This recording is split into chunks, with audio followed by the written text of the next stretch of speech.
21वें रोजे एक अजीम हस्ती की शहादत हुई जिनका नाम है अली इब्न अबी तालिब, जिनको मेरे नबी ने अबू तुराब का लक़ब दिया कि तू मेरे लिए ऐसे है जैसे मूसा के लिए हारून है, तेरा घर जन्नत में मेरे घर के सामने हो।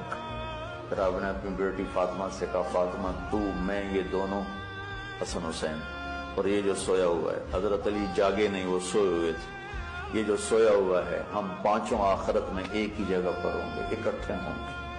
सबसे मजलूम हस्ती अली बिन अबी तालिब, सबसे मजलूम हस्ती, जिनकी औलाद का बच्चा बच्चा ज़बह कर दिया, खुद भी शहीद हुए और आगे नस्ल भी सारी ज़बह। एक दफा बीमार थे तो कहने लगे, या रसूल अल्लाह मुझे लगता है मेरी मौत का वक्त आ गया। मैंने कहा नहीं, जब तेरे सर के खून से तेरी दाढ़ी रंगीन होगी उस वक्त तेरी मौत आएगी।